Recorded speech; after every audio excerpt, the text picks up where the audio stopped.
Et maintenant, c'est l'invité explosif. Non, c'est payer des vrais jingles. Oui, bravo. Et notre invité explosif ce lundi, c'est Patrick Braoudé. Alors avant de parler de la pièce Meurtre mystérieux à Manhattan, on va revenir sur ta carrière. Alors au départ, tu n'étais pas du tout acteur, mais tu voulais Non. faire vétérinaire.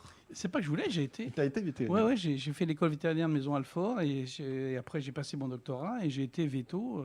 Ça représente 10 ans de ma vie à peu près. Ah ouais. Ouais. Tu pourras regarder les chiens, là, ils ont un petit problème de... Je les ai vus tout de suite en arrivant. Je me suis dit, ils sont maltraités ceux-là. Alors comment t'es venu la passion pour le cinéma? Écoute, c'est vraiment des hasards de la vie en fait. Bon, la passion pour le cinéma, ça, je l'avais vraiment quand j'étais ado. Je regardais toujours les ciné-clubs à la télé. J'allais à la Cinémathèque qui était à Chaillot, tout ça. J'ai vraiment regardé beaucoup de films de cinéma. Mais c'était très éloigné de ma famille. Je ne pouvais pas penser faire du cinéma un jour, c'était impossible. Donc j'ai fait veto parce que j'adore les animaux et que j'ai toujours voulu être veto. Et puis en rentrant à l'école vétérinaire, j'ai une amie avec qui j'avais passé les 2 ans de prépa à bosser comme un malade, qui adore le théâtre, qui me dit si on montait une troupe de théâtre à l'école véto. Et moi vraiment le théâtre, alors je ne connaissais pas, puis j'avais des mauvais souvenirs de théâtre. Je me souvenais que je m'ennuyais profondément. Ouais. Puis au lycée, j'avais des potes qui montaient des pièces de théâtre. On était obligés d'y aller. C'était horrible. Tu vois, c'était là. Tu dis, ouais, jamais je ferais ça de ma vie. Et, donc voilà, on monte une troupe de théâtre. À la fin de l'année, on joue une pièce au théâtre de Maison-Alfort devant des copains de l'école Véto et tout. Je rentre sur scène. C'était une pièce drôle. Les gens se marrent. Enfin, truc. Et voilà, je reçois des bouffées de rire, des trucs. Je me demande ce qui se passe, quoi. Je dis, putain, je crois que je veux plus être veto et je veux être acteur maintenant. Donc j'ai continué quand même veto jusqu'au bout pour pas faire pleurer mes parents quand même. Histoire que, voilà.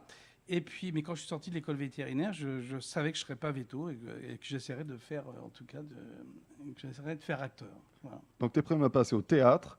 Et il y a une pièce qui s'appelle, c'est pas celle-ci dont tu parlais, du ronron sur les blinis. Voilà. J'aime beaucoup le titre de cette pièce. Eh ben, écoute, c'est une pièce que j'ai écrite quand j'étais veto. J'étais à cheval sur les deux. C'était une histoire qui est arrivée à la clinique où je travaillais. Il y a une dame qui est entrée un jour en larmes avec une enveloppe avec des poils d'un chat dans l'enveloppe. Et on avait enlevé son chat, on lui demandait 10 000 francs de rançon. Elle me demandait ce qu'il fallait faire, tout ça. Et j'ai écrit une pièce qui s'appelle Du ronron sur les bidets, qui est l'histoire de mecs qui enlèvent des chats, etc., pour se faire de l'argent et tout. C'était ma première pièce de café-théâtre qui a eu un prix de meilleure pièce. Moi, j'ai eu un prix d'acteur à ce moment-là. Et ça m'a fait vraiment rencontrer des gens de cinéma que je ne connaissais pas du tout. Et j'ai arrêté veto après pour faire du cinéma. Et t'as envie de réécrire pour le théâtre? Oui, absolument. D'ailleurs, voilà, c'est un projet que j'ai pour... j'ai commencé déjà, mais septembre, octobre, novembre, je vais me mettre vraiment à l'écriture d'une pièce de théâtre. Et puis ensuite, tu obtiens un petit rôle dans Train d'enfer. C'était Ouais. sous la direction de Roger Hanin. Ouais, alors là, si tu éternues au moment où je parle, c'est fini, tu me vois plus. Tu vois. C'est vraiment le petit rôle, le truc. Tu dis une phrase, tu arrives, tu es tétanisé parce que tu as une phrase à dire. T'as Roger Hanin devant T'as toi. Roger Hanin devant toi et tout, qui était assez impressionnant. Moi, j'avais la gorge nouée. Enfin bon, bref, c'était horrible. Mais c'est voilà, la première fois que Et c'est la seule fois où tu as travaillé, travaillé entre guillemets avec Roger Hanin. Ouais. 86-87, tu écris 2 longs métrages, Black Micmac et puis L'œil au beurre noir. Ouais. Beurre noir. Black Mamba, c'est le premier scénario que j'ai écrit qui a été tourné en fait et qui a été un gros succès. Donc après, il y avait L'œil au beurre noir qui a eu le César du premier film en fait. Et ces 2 films-là, finalement sur les 2 années 86-87, m'ont vraiment propulsé, lancé parce que c'est 2 films qui ont été des gros succès en fait. Et en 90, tu réalises ton premier film qui s'appelle Génial, mes parents divorcent, film Voilà. devenu culte, enfin pour une certaine génération. Oui, c'est vrai que les 70 ans, pour eux, c'est moins culte. Effectivement, sur le compte 30, 35, 40. Ouais. Tu parles du divorce du point de vue des enfants, un film que tu devais pas réaliser à la base. Oui, absolument, parce que comme les 2 précédents films dont on a parlé, j'étais scénariste. Et puis, j'ai cherché, donc avec les producteurs, j'ai cherché vraiment le réalisateur pour réaliser ce film. J'ai été voir plein de réalisateurs qui avaient lu le scénario, tout ça, mais ils étaient tous occupés pour l'été, ils n'avaient pas le temps.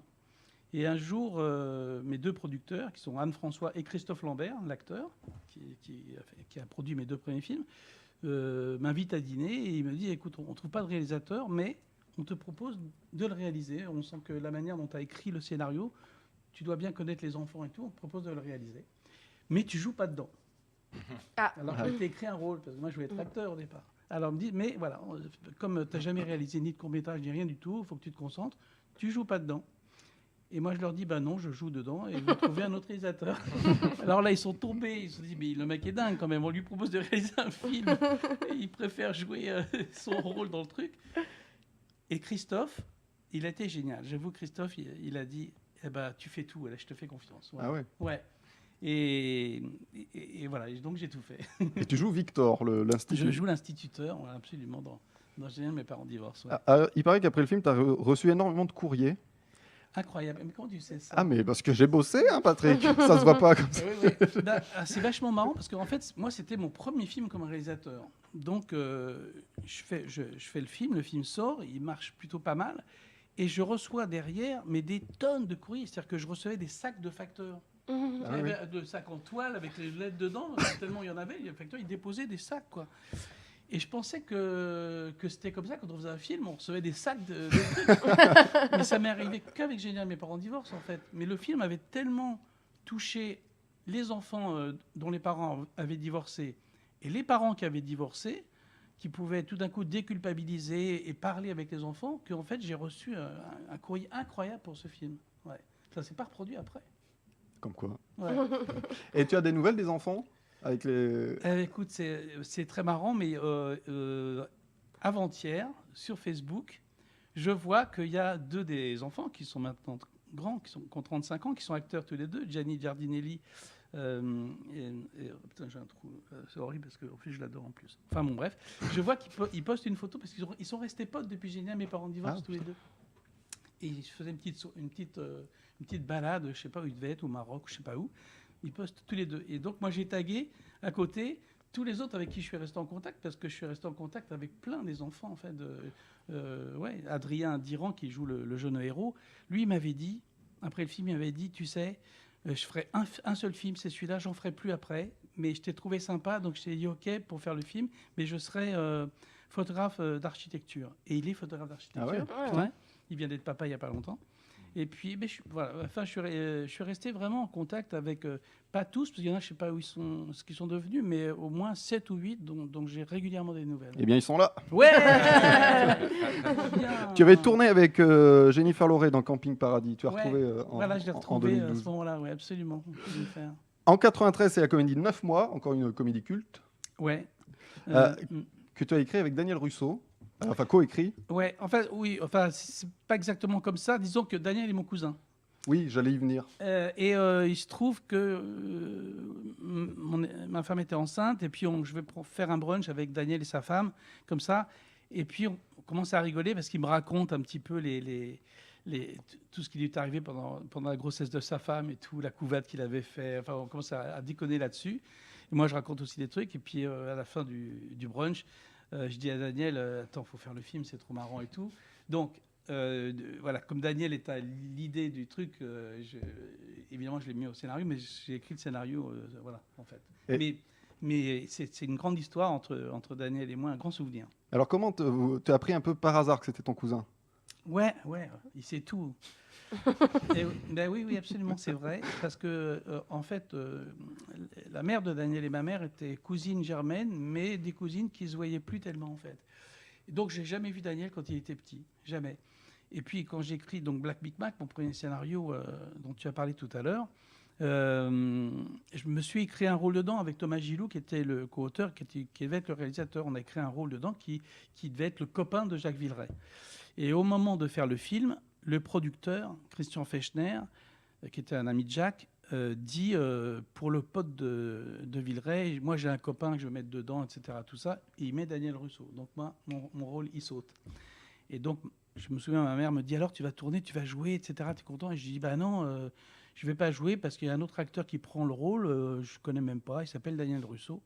Et c'est là que ma mère me dit, bah, c'est ton cousin. Voilà. Et pour 9 mois, pas de courrier, là, hein, Non. de père. Non.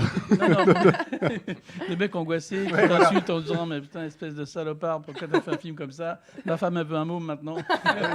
Non, j'ai pas eu de courrier. Pas d'insulte. J'ai pas eu de courrier d'insulte. Il y aura le remake, 9 Months, Ouais, avec Jeff Goldblum. Jeff Goldblum. Justement, dont tu parlais tout à l'heure. Hugh Grant, Ouais. Robin Williams. Ouais. Quoi, j'ai mal dit Hugh Grant? Non, Non, j'ai vu- c'est mignon, c'est mignon. Ouais. J'ai vu le... Tu as travaillé aussi sur le scénario? Non, de non, pas du l'adaptation ou pas? tout. Non, non, du tout. Vraiment, le réalisateur Chris Columbus a pris les droits avec la Fox du scénario. Il avait envie d'écrire le sien, mais ça a été très correct avec Chris. Et, je l'ai eu plusieurs fois au téléphone pendant qu'il écrivait le scénario. Il m'envoyait les versions. Je lui disais, mais pourquoi t'as enlevé cette scène? Je te jure, elle fait rire partout parce que j'avais été présenter le film au Japon, en Chine, aux États-Unis, partout. Et je disais, pourquoi t'enlèves cette... Bon, mais il faisait son film, c'est normal, pas envie qu'un autre réalisateur vienne derrière. Donc il a fait le film qu'il voulait. Mais ça reste un grand moment de ma vie, quoi. J'ai été sur le tournage, donc j'ai rencontré voilà, tous ces acteurs. J'ai été notamment voir la scène de l'accouchement, parce que j'avais envie de voir celle-là quand même. Et donc j'ai passé quelques jours avec eux tous et c'était très sympa. Tu vas tourner ensuite avec Alexandre Arcadi dans Dis-moi oui. Ouais. Beau souvenir avec... Ouais, très, très beau souvenir. Absolument, c'est un film très sympa. Alexandre est quelqu'un que j'aime bien, en plus. Donc non, c'est un beau souvenir, ouais. Ensuite, il y aura Amour et Confusion, ton troisième film avec Jeanne Moreau. Ouais. Et puis on te verra aussi dans Quasimodo del Paris. Tu faisais qui dans Quasimodo del Paris de Dans Patrick Quasimodo del Paris, je faisais Patrick Timsit. le poète Grégoire qui s'appelle dans Quasimodo. C'est le meilleur poète ami de Mélanie Laurent. Ah oui. qui est amoureux d'Esmeralda, tout ça. Et j'ai un grand moment où je chante Où sont les femmes, tout ça. Voilà. Puis il y aura Deuxième Vie.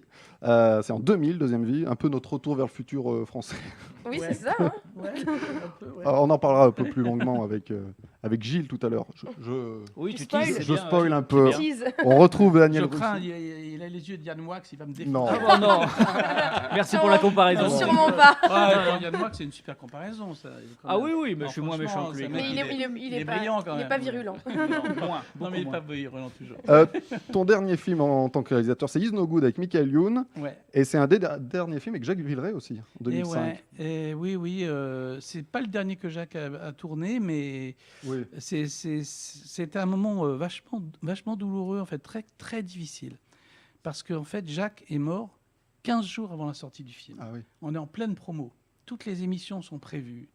On doit faire Les Enfants de la télé, tu vois, Drucker le dimanche, tout ça. Tout est prévu. On n'arrive pas à joindre Jacques, on ne sait pas ce qui se passe. Puis voilà, on découvre qu'il est mort. Et donc, toutes les promos qu'on fait à ce moment-là, d'abord, Cad et Olivier qui jouent dans le film Les Deux Génies, ils me disent moi, je ne peux plus faire la promo, j'ai envie de pleurer. Michael, il me fait je ne peux plus faire la promo. Bon, voilà, on s'est reconcentré, on a fait la promo. Mais au lieu de faire une promo pour une comédie en se marrant, on était tous en larmes, quoi. Moi, je suis invité par Drucker et il me montre que des images de Jacques. Et voilà, je dois faire une promo pour une comédie et je suis en larmes tout le temps, quoi. Voilà, c'est très, très dur de voir une comédie en pleurant.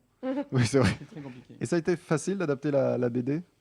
Oui, parce qu'il y a d'abord parce que j'avais une vraie liberté, parce que Anne Goscinny, donc la fille de Goscinny, et Jean Tabary, qui était encore vivant à l'époque, ont vraiment eu confiance et ils m'ont dit on te laisse travailler comme tu as envie. Et voilà, ils ont eu confiance. Et puis il y a tellement de personnages à l'intérieur de cette BD, des personnages truculents et tout, que voilà, c'est tout l'univers des Mille et une nuits, quoi. Oui, c'est vrai. C'est énorme, quoi. Tu vois, le truc est quand même. Tu peux vraiment t'éclater avec des chameaux, des éléphants, des vizirs, des califes et des génies qui apparaissent et qui disparaissent. C'est quand même formidable. En 2012, on découvre que tu as un incroyable talent. Tu peux te transformer en François Hollande. Oui, c'est- Oui, mais, ça, et je me suis transformé donc 3 fois. Oui. J'ai fait ma trilogie Hollande, en C'est fait. ça, c'était pour le téléfilm La Dernière Campagne. Voilà, on le voit On si vous voit nous sur regardez, sur si l'écran, vous nous suivez Ouais, en Facebook Live. Super travail de Bernard Stora, Ouais. le réalisateur, vraiment, avec Bernard Lecoq qui fait un Chirac. Ah oui, il est bien. génial Chirac. aussi. Mais lui aussi, il a fait sa trilogie, je crois. Non, il en a fait deux ou trois. il en a fait plusieurs. Ouais. Bernard, c'est le Chirac. Ouais. Mais même Thierry Frémont, il est très bon. Et Thierry Frémont en Sarkozy, il est vachement bien. Et c'était compliqué pour nous parce que en fait, dans le téléfilm, se sont mélangées des images, des vraies images des présidents, quoi. Juste après, on joue, puis après, tac. Donc, faut essayer, faut pas se tromper, quoi. Mais il y avait une très bonne direction d'acteur de Bernard Stora et c'était très bien. Ouais. D'ailleurs, tu le sais si les dialogues ont vraiment été dits? Enfin, s'il y a des phrases qui existent Alors, vraiment, parce qu'il y a des trucs très durs. Je les regardais l'autre C'est un fois. conte, mais en fait, c'est écrit par 2 journalistes du Monde. très introduites, qui savent vraiment, vraiment ce qui se passe dans la politique. Et il y a les rapports entre Chirac, Sarkozy, Chirac, Hollande, etc. À ce moment-là, c'est vraiment les vrais rapports Ah oui. de ces hommes politiques à l'époque. Ouais, c'est Chirac, il a fait perdre Sarkozy. Ah oui, oui. Il est- Vraiment, tous les milieux chiraciens ont tout fait pour que voter pour Hollande, pour faire perdre Sarkozy. Enfin, ça se sait. Donc, le téléfilm il y a- commence sur Chirac qui dit je voterai Hollande. Et puis plusieurs fois, Bernadette essayait de le ceinturer quand il y avait des télés, parce qu'il disait à chaque fois, voilà, moi je vais voter Hollande. et oui, et il n'arrêtait pas, dès qu'il pouvait, il le disait, quoi, mais c'était pas une vanne. Vraiment, il le disait vraiment, il voulait le faire gagner. Donc, oui, tous les rapports entre Sarkozy et Chirac sont assez bien étudiés dans ce téléfilm. D'ailleurs, il y a un truc très triste dans la campagne, c'est qu'ils le font pas voter, ils le font voter par procuration Mais oui. dans le téléfilm. Et ouais. Et si tu te dis, putain, les salauds.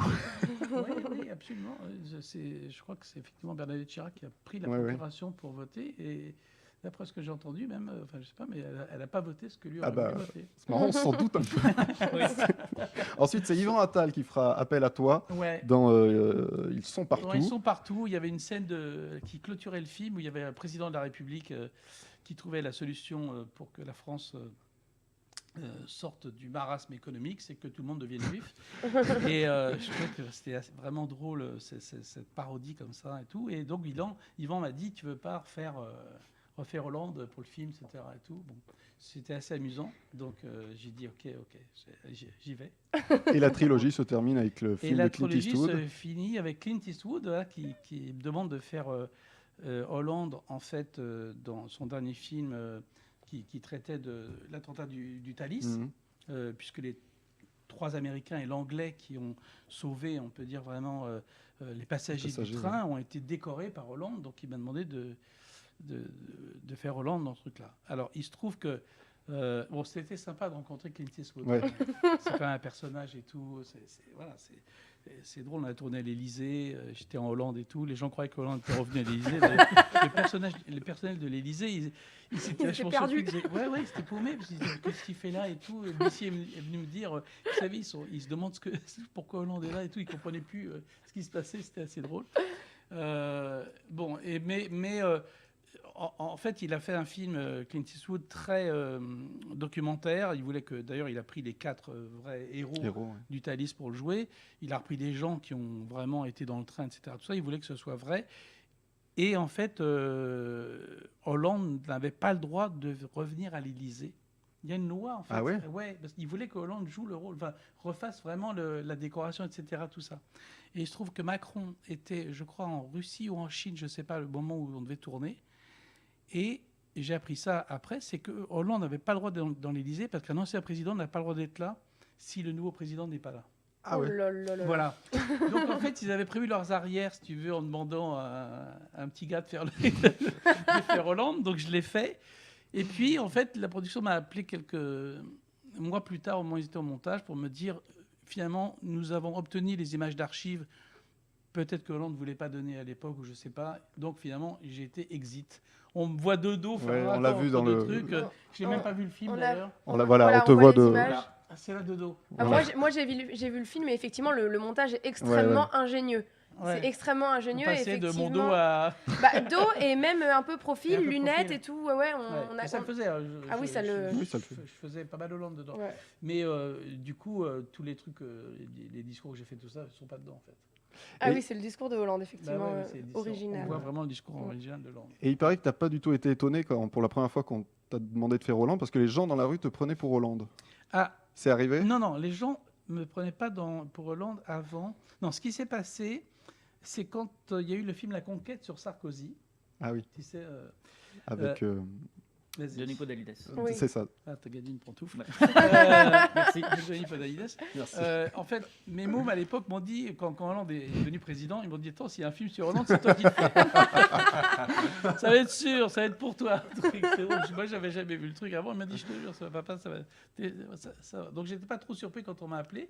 Mais là où ça a été drôle, c'est qu'effectivement, quand j'ai tourné le film de Stora, on a tourné dans les locaux de la campagne, en fait, dans l'immeuble que le Parti socialiste avait loué pour la campagne de Hollande. Donc on s'est retrouvés dans le même quartier, dans le même truc, là où il y avait eu effectivement Hollande qui était là tous les jours.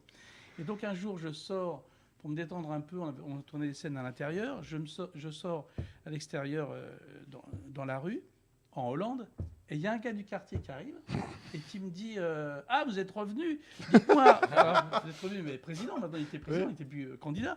Il me fait J'ai besoin d'un appartement pour un ami. Est-ce que vous pourriez pas. Direct, le gars, il me demande un appartement. C'est dingue, quoi. C'est ça, parce qu'il croit avoir Hollande devant lui, il lui demande un appartement pour son pote. Il y a quand même des gens qui. Et tu lui as trouvé, du coup? Du coup, je lui ai dit Bien sûr, venez à l'Élysée mardi prochain. Vous entrez, vous me demandez, et on trouvera un immeuble entier pour votre avis. C'est drôle. Non, mais tu vois, les gens, tout d'un coup, ils sont capables de demander des trucs à un président de la République, c'est incroyable. Je trouve ça hallucinant. Et est-ce qu'il y a un nouveau film qui arrive? Alors, ouais, j'ai quelques projets. Enfin, sans faire François Hollande, je veux dire. Non, Un film personnel. Non, je m'entraîne à faire Macron, mais c'est vachement plus. Ah oui. Il faudrait qu'il grossisse un peu.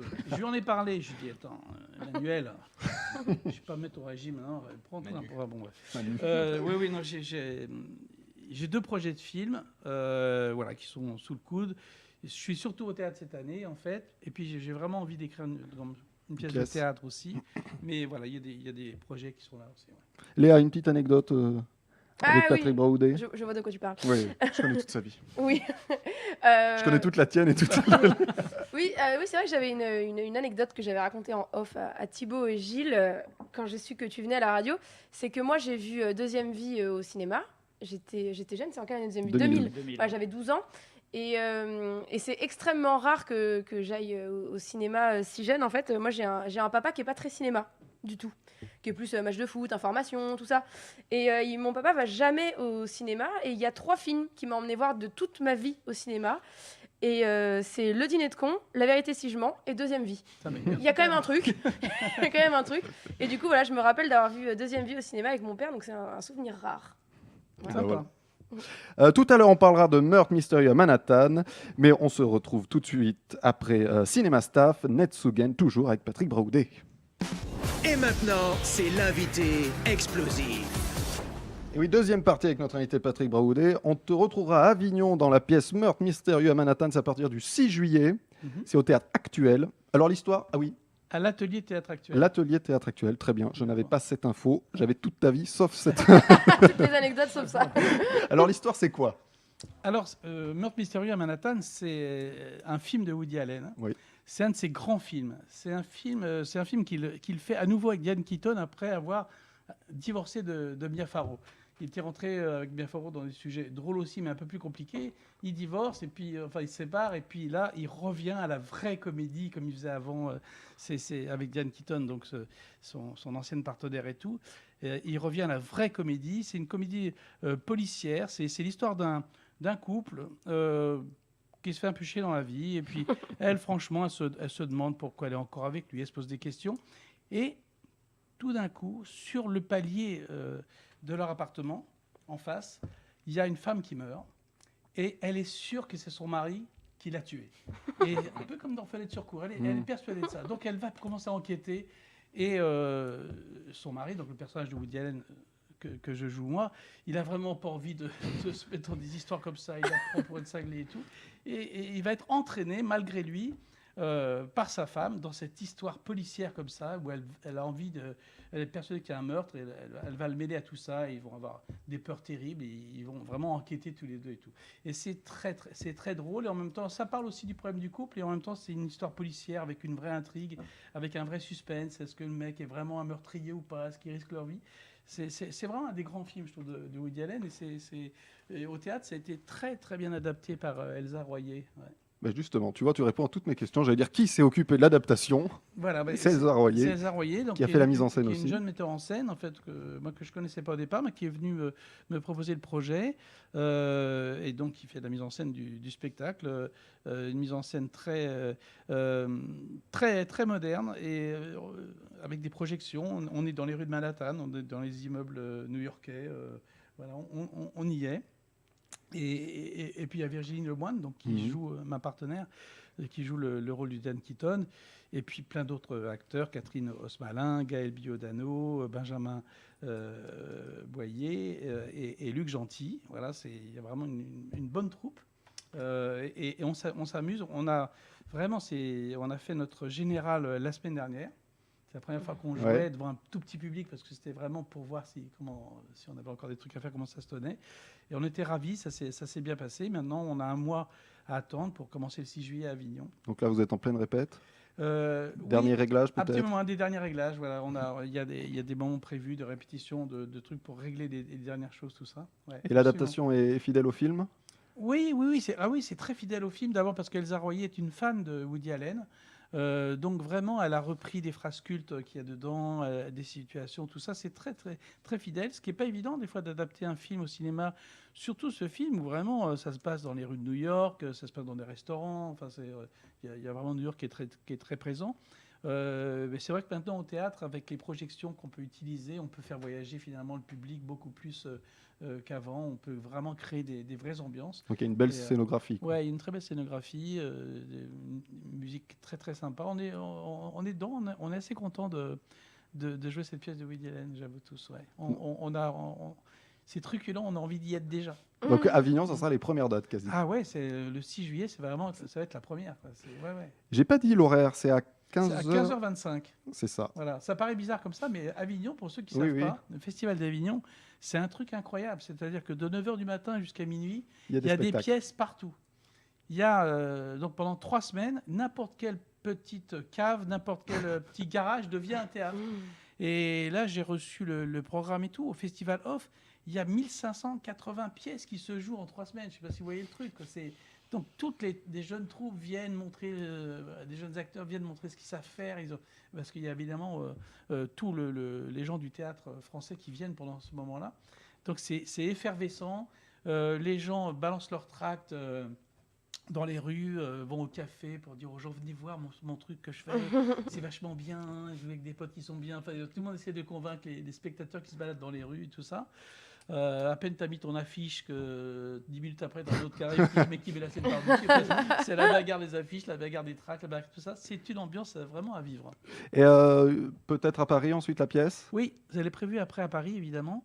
Alors, je ne sais pas encore quand. C'est-à-dire que normalement, elle était prévue pour septembre 2019. C'est très loin.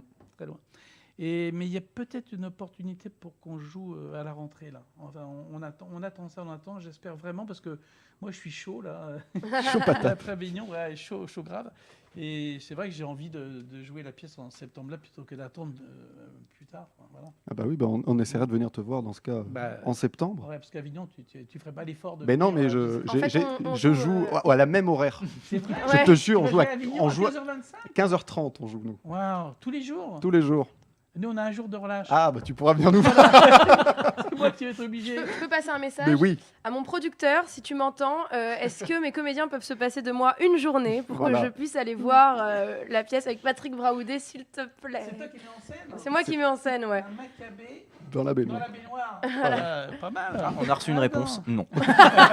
Est-ce que moi, je peux ne pas être sur scène pour aller voir jouer Patrick? Toi, t'es obligé. Moi, je suis pas obligée. Je te raconterai. Ah bah Ouais. oui, bah, t'es metteur en scène, t'es pas obligé d'y aller tous les jours. Logiquement, si. Non, mais c'est contractuel. je vais demander une dérogation. Non, tu les laisses pour y une aller. journée faire les trucs tout seul pour voir si parce que t'es là, ils vont aller ailleurs. Et le lendemain, tu viens avec ta baguette et tu leur tapes sur les doigts en disant je ne peux pas vous laisser une journée. C'est ça. Faut le faire, les gars, faut pas venir tous les jours. Merci, tu m'as permis de caser un petit peu de promo pour ma Ben, pièce. je l'ai fait exprès, tu me prends pas à Macabé dans la baignoire, tu parles. Même horaire, c'est con quand même. Même horaire. C'est Ouais. un bon, mais C'est un c'est très- pas con parce que c'est un bon horaire. Ouais, Paraît-il. une comédie. 15h25, c'est un très Paraît-il. bon horaire. Les gens se baladent, tout d'un coup, vous dites tiens, on va Paraît-il. aller au théâtre à cette heure-là et tout. Parce que le soir, tu as le off, t'as le le in. in. Ouais. Les gens, ils ont envie d'aller voir les grandes pièces au Palais des Papes et tout. Et ça, c'est un bon horaire. Voilà, on va être en concurrence, Patrick. Comment il s'appelle ton théâtre? Fais un peu de pub. Le théâtre Pixel. Le Pixel. théâtre Pixel. Voilà, alors vous verrez tout en carré. Quoi. On va acheter des lunettes qui C'est chiant, dépixelisent.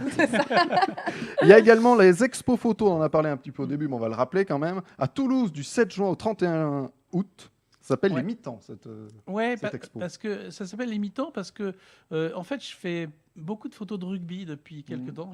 J'adore ça, même de sport, même d'autres sports aussi. Et Toulouse étant la ville du rugby, rugby, évidemment, quand la galerie 21 m'a demandé de venir exposer chez eux les photos que je fais normalement sur les plages de Deauville-Trouville, ils m'ont demandé en même temps si j'avais envie d'exposer des trucs de rugby. Et comme je l'avais jamais fait, je me suis éclaté à faire les tirages de photos de rugby. Donc, voilà. Il y aura aussi des photos d'ailleurs de Formule 1, des photos d'athlétisme, d'escrime. Enfin, il y a des Plein de trucs un peu- sports. Ouais, plein de sports différents. Et le vernissage, c'est le 14 juin. Ouais. C'est là, c'est bientôt. Ouais, je pars C'est jeudi. jeudi, ouais. C'est jeudi. À 19h, et tu y seras. Et j'y serai, ouais, je viens à Toulouse pour le vernissage, bien Voilà. sûr. Donc, Ouais. nos amis auditeurs de Toulouse, si vous voulez rencontrer Patrick Braoudet et voir ses photos. Voilà, Galerie 21, 3 impasse de la Trésorerie. C'est à côté de la place du Salin, mais tu le savais ça, la place du Salin à Toulouse, tu la connais? Oui, Voilà, bah, c'est Très là. bien. c'est très bien. exactement. Oui. Là, c'est Je là. vois très bien où c'est. C'est ici, voilà. Et à Paris, Et à Paris, en le ce moment, 7 juin au 21 juillet, oui. voilà, on a fait le vernissage la semaine dernière dans une très très jolie galerie, 11 rue de Lille, la galerie Arcane. Et là, j'ai fait pas mal de tirages. Et voilà, La Dolce Vita, ça s'appelle. ouais, sur la Dolce Vita. Ouais.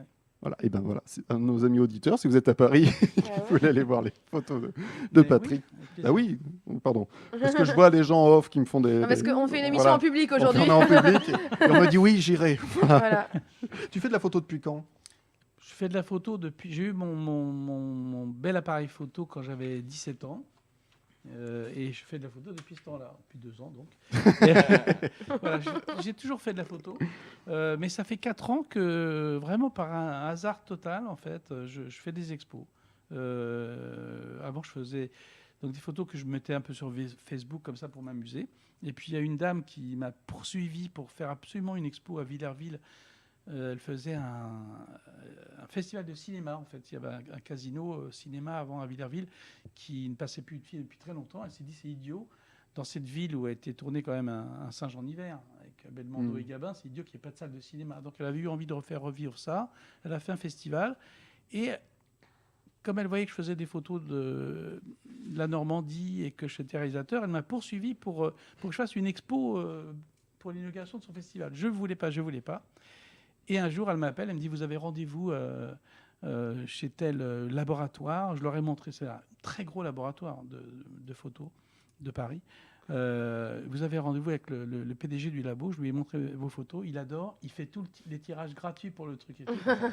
Ah oui. Vous avez rendez-vous dans 1 heure. Je te jure. J'étais dans le métro. Elle m'a dit, je vous ai rendez-vous dans 1 heure et tout. Et voilà, j'étais donc au truc. On a fait les tirages. Il y a eu cette expo. Et je la remercie vraiment. Sabrina, parce que elle m'a ouvert la voie à un nouveau métier en fait de photographie que je fais maintenant, vraiment, parce que ça me prend presque 40% de mon temps à peu près quand même. Ouais. Et c'est vraiment grâce à elle, voilà, vraiment. Et je m'éclate parce que j'adore ça. Finalement, un vernissage de photos, c'est comme une avant-première de film ou comme une avant-première de théâtre. Voilà, on attend des gens, on a fait des photos. On va leur montrer le travail qu'on a fait et on attend ça avec impatience, d'avoir le retour, d'avoir des petites bouffées comme ça, des gens qui disent « Ah, j'adore » ou alors mais on a ce trac-là, ce truc-là, j'adore ça aussi, pareil. Eh bien, c'est à Toulouse ou à Paris, vous pouvez faire les deux même, prenez le train. Meurtre mystérieux à Manhattan, ça sera à Avignon à partir du 6 juillet. Patrick Braoudet est avec nous jusqu'à 20h30. On s'écoute Death Earth Party, Dreamers Paradise.